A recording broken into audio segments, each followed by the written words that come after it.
만약 회피형 성향을 가진 전 연인이 떠나기 전에 지금부터 말씀드릴 5가지 행동을 보였다면 재회할 가능성은 매우 낮을 수 있습니다. 마지막 패턴은 심리적으로 돌이킬 수 없는 지점을 의미하며 대부분의 사람들은 이것이 일어나고 있다는 사실조차 깨닫지 못합니다. 여러분이 지금 어떤 마음으로 이 내용을 듣고 계신지 잘 알고 있습니다. 회피형 애착 유형을 가진 사람과 이별을 겪었고 앞으로 어떤 일이 일어날지 명확한 답을 찾고 계시겠죠. 어쩌면 그동안의 대화를 하나하나 곱씹으며 그 사람이 마음을 돌릴 가능성이 있을지 고민하고 계실지도 모릅니다. 오늘 저는 회피형 성향을 가진 사람들이 관계에서 정서적으로 멀어질 때 보이는 5가지 행동 패턴을 공유해드리겠습니다. 이 행동들은 회피형 애착이 작동하는 방식을 이해하는 데 도움이 되는 예측 가능한 심리적 패턴을 따릅니다. 각 패턴과 그 이면의 심리, 그리고 이러한 패턴이 적용되지 않는 예외 상황까지 설명해드리겠습니다. 하지만 대부분의 사람들이 간과하는 사실이 하나 있습니다. 이것들은 단순히 상대방이 멀어지고 있다는 신호가 아닙니다. 이 과정이 완료되면 관계 회복이 극도로 어려워지는 심리적 과정의 단계들입니다. 회피형 행동에 대해 알게 되신다면 이번 관계뿐만 아니라 정서적 친밀감이 실제로 어떻게 작동하는지에 대한 관점이 완전히 바뀌게 될 것입니다. 듣기 힘드실 수도 있겠지만 여러분의 상황을 이해하는 데 도움이 될 수 있도록 이 패턴들을 설명해 드리겠습니다. 회피형 애착을 가진 사람이 관계에서 정서적으로 거리를 둘 때 나타나는 5가지 행동이 있습니다. 이 패턴들이 특히 중요한 이유는 많은 분들이 다툼이나 소원해지는 것과 같은 뻔한 징후에만 집중하다가 실제로 상대방이 다시는 돌아오지 않게 만드는 미묘한 심리적 변화를 놓치기 때문입니다. 이러한 행동은 관계가 공식적으로 끝나기 훨씬 전부터 시작될 수 있습니다. 첫 번째 패턴은 점진적인 감정 철회입니다. 이 패턴은 갑작스럽거나 극적인 이별 통보가 아닙니다. 대신 몇 주 혹은 몇 달에 걸쳐 천천히 진행됩니다. 메시지 답장이 느려지거나 함께 보내는 양질의 시간이 줄어들고 스킨십이 감소하거나 대화 중에 정신적으로 딴 생각을 하는 것처럼 보일 수 있습니다. 몸은 곁에 있지만 마음은 딴 곳에 있는 것 같은 느낌을 받으셨을 겁니다. 이러한 점진적인 철회는 심리학자들이 말하는 비활성화 전략과 관련이 있습니다. 이는 회피형 애착을 가진 사람들이 정서적 친밀감에서 오는 불편함을 무의식적으로 조절하는 방식입니다. 마치 관계에 대한 감정 투자를 서서히 줄여나가는 것과 같습니다.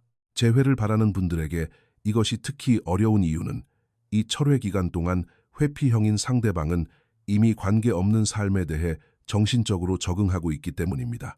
그들이 공식적으로 이별을 고할 때쯤이면 그들은 이미 이별에 대한 감정 정리를 상당히 마쳤을 가능성이 큽니다. 두 번째 패턴은 제한적인 감정 공유입니다. 만약 여러분의 회피형 파트너가 자신의 내면 세계나 두려움 또는 깊은 욕구에 대해 거의 털어놓지 않았다면 이는 단순한 성격 차이 이상의 문제일 수 있습니다. 연구에 따르면 회피형 애착을 가진 사람들은 감정을 인식하고 표현하는 데 어려움을 겪을 수 있습니다. 깊은 정서적 친밀감이 없으면 사람들이 관계의 위기를 극복하게 만드는 강력한 유대감을 형성하기 어렵습니다. 한번 생각해 보세요. 누군가가 자신의 취약한 면을 거의 보여주지 않거나 실제 필요한 것을 말하지 않는다면 보통 사람들이 관계를 지키기 위해 싸우게 만드는 그런 깊은 연결을 쌓기는 매우 어렵습니다. 여러분이 경험한 그 관계는 상대방에게는 여러분이 느꼈던 것과는 전혀 다르게 느껴졌을 수 있습니다. 세 번째 패턴은 반복되는 미해결 문제입니다. 여러분의 관계 패턴을 되돌아보세요. 해결되지 않은 채 반복되는 다툼이 있었나요? 아마도 정서적 가용성이나 혼자만의 시간 혹은 의사소통 방식에 대한 갈등이었을 수 있습니다. 회피형 애착을 가진 사람들은 갈등을 특히 불편해합니다. 갈등을 해결하려면 취약성을 드러내고 감정적으로 개입해야 하기 때문입니다. 같은 문제가 해결되지 않고 반복되면 그들은 이 관계가 근본적으로 잘 될 수 없다는 증거로 받아들이기 시작합니다. 이것은 학습된 무력감을 형성할 수 있습니다. 무슨 짓을 해도 관계의 문제는 해결될 수 없다는 느낌이죠. 그래서 새로운 소통 방식을 개발하려 하기보다 아예 관계에서 발을 빼버리는 선택을 하게 됩니다. 네 번째 패턴은 정서적 거리두기를 위한 비판적 소통입니다. 네 번째 패턴은 이별 직전이나 이별 과정에서 갑작스러운 비판이나 불만을 쏟아내는 것입니다. 너는 항상 그래라든가 너는 절대 안 바뀌어 같은 말이나 이전에는 한 번도 언급하지 않았던 문제들을 듣게 될 수도 있습니다. 많은 분들이 이를 분노나 의도적인 상처 주기로 해석하지만 관계 전문가들은 다르게 봅니다. 이는 비록 서투른 방식일지라도 마지막 의사소통 시도일 수 있습니다. 채워지지 않은 욕구를 표현하려 하지만 이미 마음속으로는 떠나기로 결정한 상태에서 하는 말일 수 있습니다.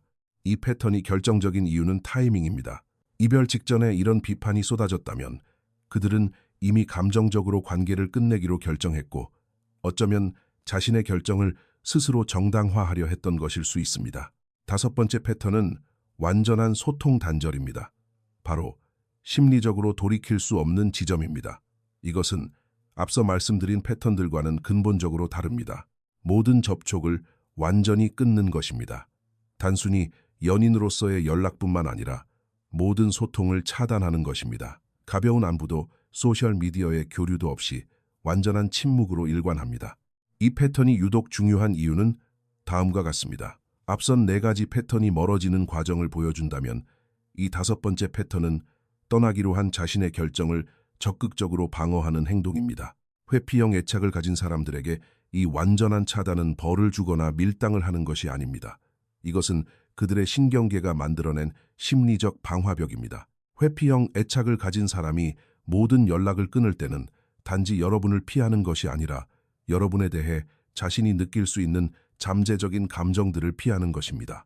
연구에 따르면 친구로서라도 연락을 유지하면 애착 시스템을 자극하는 신경회로가 계속 활성화된다고 합니다.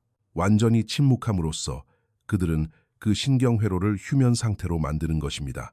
이것이 다섯 번째 패턴이 질적으로 다른 이유입니다. 다른 패턴들은 친밀감 때문에 힘들어하는 모습을 보여주지만 이 패턴은 여러분에 대한 애착 반응을 완전히 차단하는 데 성공했음을 보여줍니다. 이 단계에서 회피형 개인은 관계의 기억을 다르게 처리할 수 있으며 긍정적인 순간보다는 갈등과 어려움에 더 초점을 맞출 수 있습니다. 이것은 반드시 의식적인 행동은 아닙니다. 그들이 만든 정서적 거리를 유지하기 위한 마음의 방어 기제일 수 있습니다. 이것이 심리적으로 돌이킬 수 없는 지점인 이유는 한번 침묵을 통해 여러분에 대한 애착 시스템을 성공적으로 비활성화하고 나면 그것을 다시 활성화하기 위해서는 의도적으로 다시 취약해지는 선택을 해야 하기 때문입니다. 그리고 그것은 그들의 핵심적인 방어 본능을 거스르는 일입니다. 이제 이러한 패턴의 중요한 예외 상황에 대해 말씀드리겠습니다. 흔하지는 않지만 회피형 애착을 가진 사람도 상담이나 큰 인생의 경험 또는 깊은 자기 성찰을 통해 자신의 애착 패턴을 이해하게 된다면 재고할 가능성이 있습니다. 하지만 이런 경우라도 그들은 새로운 소통 방식과 취약성을 다루는 기술을 배워서 예전과는 매우 다른 방식으로 관계에 접근할 것입니다. 또 다른 고려사항은 거부 회피형과 공포 회피형의 차이입니다. 공포 회피형 개인은 때때로 밀고 당기는 역동을 보이며 관계 결정을 재고할 가능성이 조금 더 높습니다.